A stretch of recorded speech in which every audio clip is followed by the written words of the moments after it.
Hi అండి. ఈరోజు ఈ వీడియోలో శారీలో వచ్చిన చిన్న బార్డర్ తోటి ఇలాగ స్క్వేర్ నెక్కి ఎలాగ బార్డర్ జాయిన్ చేసుకోవాలో, ఈ మూలలు ఉన్న చోట నీట్గా వచ్చేలాగా ఎలాగ కుట్టాలో చూపిస్తాను. మనకి ఏమన్నా జాయింట్లు పడాల్సి వస్తే మనకి బార్డర్కి లెఫ్ట్ సైడ్ వైపుకి వేసుకోవాలండి. అప్పుడు మనకి పళ్ళు అనేది కవర్ అయిపోతుంది. ఫస్ట్ అయితే నేను ఇది తిప్పేసుకుంటే సరిపోతుంది. దీనికోసం మళ్ళీ మనం జాయిన్ చేయాల్సిన అవసరం లేదు. ఉల్టా సీదా ఒకసారి చెక్ చేసేసుకొని నీట్గా ఉందో లేదో, సో దీని మీద ఇలా పెట్టేసుకుని తిప్పేసుకుంటే మనకి నెక్ బాడీ పార్ట్ అనేది రెడీ అయిపోతుంది. దాని మీద మనం బార్డర్ వేసుకోవాలి. వన్ సైడ్ పెద్ద బార్డర్ వచ్చిందండి, అది హ్యాండ్స్ కట్ చేసాను. రెండో సైడ్ చిన్న బార్డర్ వచ్చింది. సో ఈ చిన్న బార్డర్ అనేది నెక్కి వేస్తున్నాను. ఇలాగే స్ట్రైట్గా పాదం ఇంచు డిఫరెన్స్ తోటి స్టిచ్ చేసుకుంటూ వెళ్ళిపోండి. వీడియోని ఎక్కడ స్కిప్ చేయకుండా చూడండి. వీడియో నచ్చితే మాత్రం లైక్ చేయండి. యూజ్ అనిపిస్తే ఫ్రెండ్స్కి షేర్ చేయండి. పాదం ఇంచు ఉండాలండి. పాదం ఇంచు ఉంటే కరెక్ట్గా సరిపోతుంది. ఇలాగా కార్నర్ వచ్చిన చోట సూదిని కిందకి దింపి పాదానికి పైకి లేపి ఇలాగా కుచ్చులు ఎక్కడ రాకుండా నీట్గా కుట్టేసుకోండి. ఇలాగా మనం తిప్పేసుకోవాలి అంతే, ఇంకేం లేదు. దాని మీద ఎలాగో బార్డర్ వస్తుంది కాబట్టి సరిపోతుంది. ఇలా కిందకి దింపేసి పైకి ఇలా కుట్టుకుంటూ వెళ్ళిపోవటమే. తర్వాత ఎగస్ట్రా ఉన్న క్లాత్ని నీట్గా కట్ చేసేయండి.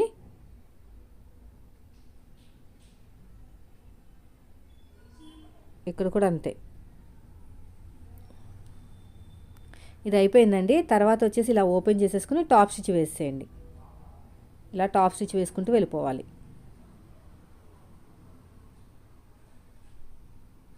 ఇలా నీట్గా సూదిని కిందకి దింపి మళ్ళీ కార్నర్ వచ్చిన చోట పైకి ఎత్తుకుని ఇలా స్టిచ్ చేసుకుంటూ వెళ్ళిపోవటమే. ఇలాగా కార్నర్కి రాగానే ఇక్కడ కూడా అంతే. సూదిని కిందకి దింపి పాదాన్ని పైకి లేపాలి. టాప్ స్టిచ్ అంతా వేసేసుకోండి.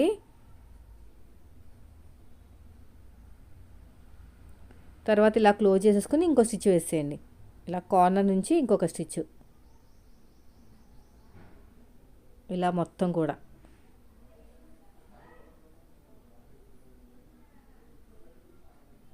నీట్గా కుట్టుకుంటూ వెళ్ళాలి. ఇక్కడ కూడా అంతే. తర్వాత లైనింగ్ని జాయిన్ చేసేసేయండి. ఇక్కడ కూడా ఇలాగా కుట్టుకుంటూ వెళ్ళటమే.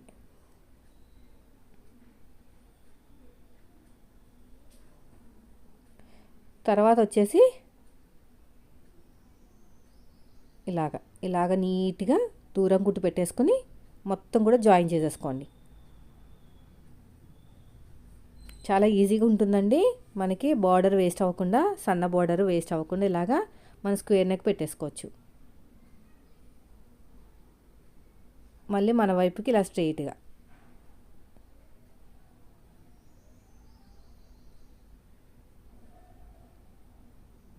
తర్వాత వచ్చేసి ఇటువైపుకి ఇలా కుట్టుకుంటూ వెళ్ళిపోవటమే.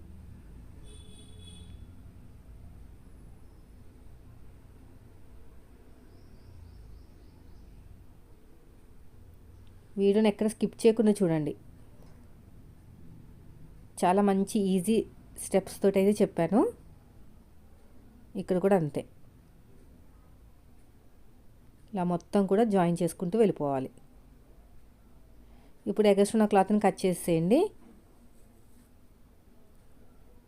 ఇక్కడ కూడా అంతే. ఎగస్ట్రా ఉన్నది మొత్తం కూడా కట్ చేసేయాలి. ఇటు సైడ్ కూడా మొత్తం చుట్టూరు కూడా ఎగస్ట్రా ఉన్న క్లాత్ని కట్ చేసేయండి.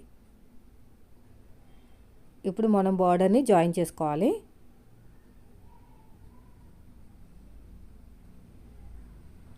ఇది అయిపోయిందండి. తర్వాత వచ్చేసి డాట్స్ వేసేసుకుందాము. టక్స్ ఇచ్చేసుకోండి. ఇక్కడ డాట్ వచ్చిన చోట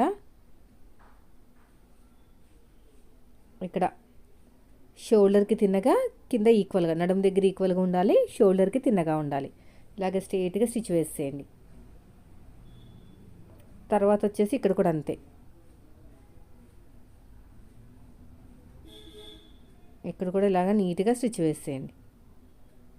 అయిపోయిందండి. ఇప్పుడు నేను స్క్వేర్గా రెడీ అయిపోయింది కదా. ఇంకో ఇది వచ్చేసి చిన్న బార్డర్ అనమాట. మరి ఇంత వేస్తే బాగోదు, కొంచెం కట్ చేసేయాలి. చూస్తున్నాను పొడుగు సరిపోతుంది లేదో. ఇక్కడ కొంచెం కట్ చేసేస్తాను. 1 ఇంచ్ వరకు వేసుకుంటేనే బాగుంటుంది, పెద్దగా వేసుకుంటే బాగోదు. ఇలా కట్ చేసుకుని రెండు సైడ్లా ఫోల్డింగ్ చేసి కుట్టేసుకుంటాను. ఇటు సైడ్ అటు సైడ్ కూడా ఫోల్డింగ్ చేసి కుట్టేసుకుంటాను.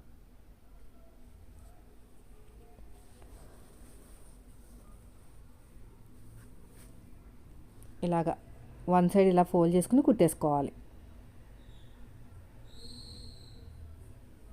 ఇటు సైడ్ కూడా అంతే, ఒక బార్డర్ లాగా రెడీ అవుతుంది మనకి.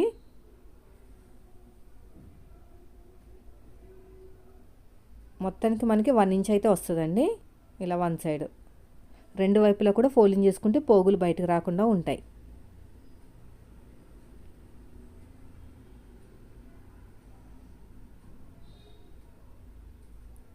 అయిపోయిందండి. ఇప్పుడు దీన్ని ఐరన్ చేసుకున్నా పర్లేదు, లేకపోతే కుట్టిన తర్వాత ఐరన్ చేసుకున్నా పర్లేదు. ఇప్పుడు చూడండి, నేను దగ్గర నుంచి చూపిస్తాను. ఇలా కార్నర్ నుంచి స్టిచ్ వేసుకుంటూ వెళ్ళండి ఇలాగా, ఓకేనా. మనకి కార్నర్స్ రాగానే ఇక్కడ కార్నర్ రాగానే మనం తిప్పాలన్నమాట. ఇలాగొచ్చేసి సూదిని కిందకి దింపి ఇలా తిప్పడం ఇబ్బంది అవుతుంది. చూడండి, నేను చూపిస్తాను కావాలంటే.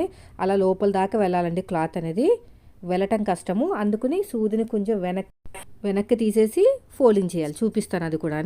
ఇక్కడ చూడండి, సూదిని వెనక్కి పెట్టేసుకుని అప్పుడు ఇక్కడ ఫోల్డ్ చేస్తున్నాను. రెండోది మీకు క్లియర్గా అర్థమవుతుంది. కొంచెం వెనక్కి పంపించేసుకుని ఇక్కడ ఒక ఫిల్ట్ లాగా ఇచ్చేసి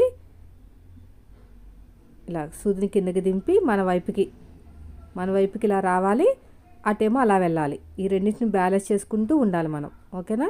ఇలాగా అంతే. మళ్ళీ వెనక్కి వచ్చేసేయండి. ఐరన్ చేసుకోవాలండి, ఐరన్ చేసుకుంటే బాగుంటుంది. ఇక నీట్గా స్టిచ్ చేసుకుంటూ వచ్చేసి మన వైపుకి ఇలా కుట్టుకుంటూ వచ్చేయాలి. ఇలాగా రెండోది చూపిస్తాను చూడండి. రెండోది మీకు ఇంకా బాగా అర్థమవుతుంది. ఐరన్ చేయాలి. నేను ఇంకా ఒక 2 ఇంచెస్ ఉండగానే ఫ్రిల్ పెడుతున్నాను. అలా పెడితేనే మీకు ఫినిషింగ్ అనేది నీట్గా ఉంటుంది. అదొక బాగా గుర్తుపెట్టుకుని దగ్గరికి వచ్చి పెడితేనే ఇబ్బంది అవుతుంది. దూరంగా ఉన్నప్పుడు ఇలా ఫ్రిల్ పెట్టేసుకుని స్టిచ్ వేసుకుంటూ వచ్చేసి మళ్ళీ కార్నర్ వైపుకి రావాలి. చాలా నీట్గా వస్తుంది అనమాట. ఒక 2 ఇంచెస్ ఉండగానే మీరు అడ్జస్ట్మెంట్ అనేది చేసుకోవాలి. ఇది వచ్చేసిన తర్వాత ఇలా స్టిచ్ చేసుకుంటూ వెళ్ళిపోవటమే. రెండో సైడు కుట్టుకుంటూ రావాలి. ఇదంతా అయిపోయిన తర్వాత